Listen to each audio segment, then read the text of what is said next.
with him, he seems to be thinking quite a long way ahead. Um, he's he's quite alert. He anticipates. So we have an unconscious or subconscious tendency when we're going to put on a cue. There are things that we do to set ourselves up that really sensitive and observant horses, they pick up on those setups that we do before we put a cue on. So they'll learn to go off the setup. They'll anticipate what's coming, and he's definitely one of those. So I'm just trying to slow him down a bit. So I'm going to do some things quite a bit differently with him than I would normally do. Normally in the past, first ride, I would go through all three gates, do lots of or start working on bend to a stop, do lots of one range stops, that type of thing. With him, I'm going to slow things right down, and I'm going to wait until he's comfortable, consistently comfortable and relaxed at the gate we're working at before we do anything else. So we'll start with walk. When he's consistently comfortable at the walk and he's responsive but relaxed and responsive to cues for the one range stop, change of direction, that type of thing. We've started working on that too. Then I'll start asking for a trot, and we'll start working on that, and we'll get to where we can get a relaxed trot and get all of those cues working in a relaxed way at the trot before we ask the canter. So that's the plan with him. We'll just get into our warm-ups, our warm-up groundwork. We'll just send him off here. There's a boy.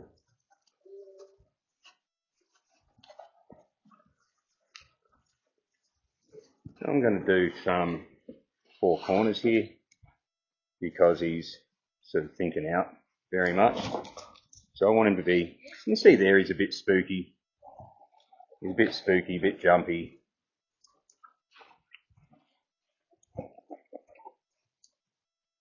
I'll just, every time he's looking out there, I'm going to take his nose, yield the hindquarters, send that shoulder over.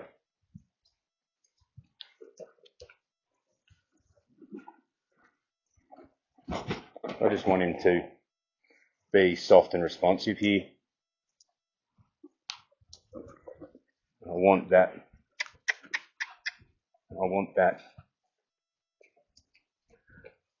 attention on me. I want him to be thinking in. There, he thought in, so I'll bring him in.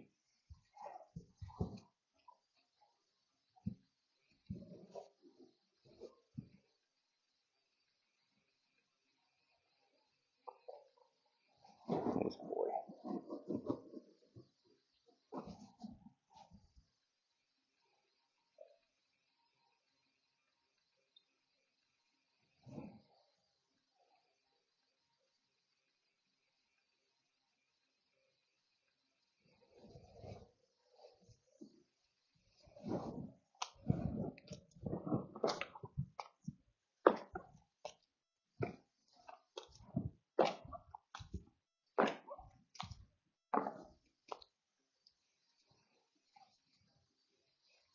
Yeah, he had a bit of a flinch there in that spot, and he was looking away. So I just kept working on that spot there until I got a change. So he came back to me there, turned his head to me, looked at me, ear to me.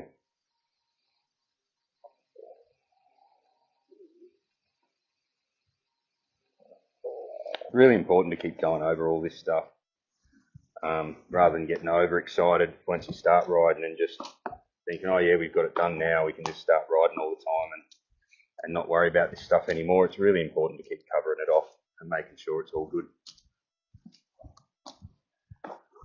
Especially when, I'll say the last ride we did, he showed quite a bit of spook. It's quite sensitive, sort of jumping at shadows and sounds, and I just want to get him used to having these sorts of things going on a little bit more. Yeah, that change there. especially around that saddle area. Seeing like movements in the saddle if I shift my weight in a way he's not expecting to. He might have a little bit of a spook at that.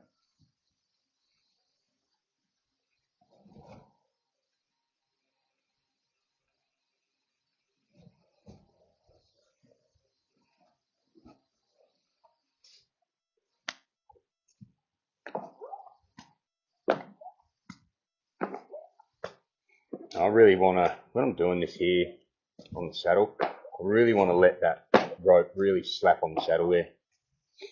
Not a good idea to do at first when you're getting used to it the first few times. But at the stage he's at, where he started showing a bit of spook in this area in particular, I really want to get him good with stuff like this. So I'm just waiting for him to come back to me there. He's a bit focused off somewhere else. Yeah, good man.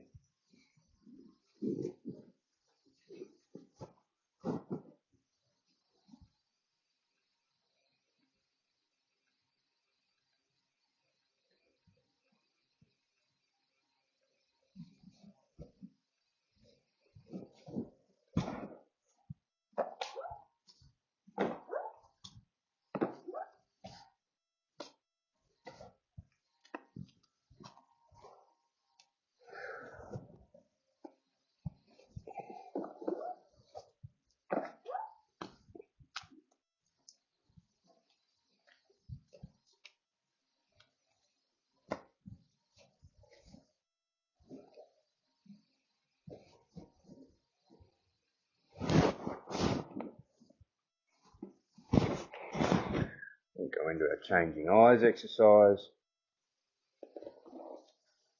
He can really bend well through his body there. I want to do that again. It's all right.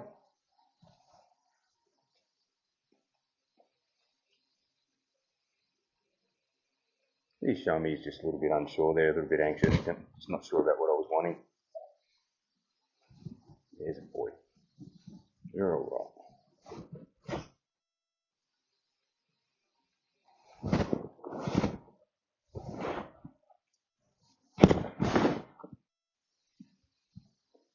That's better. That nice flex there.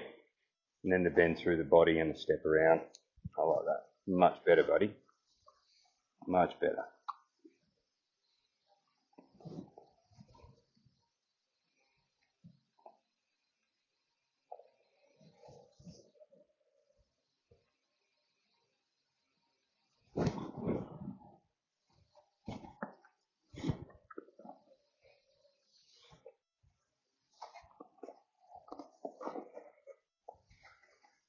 Beautiful.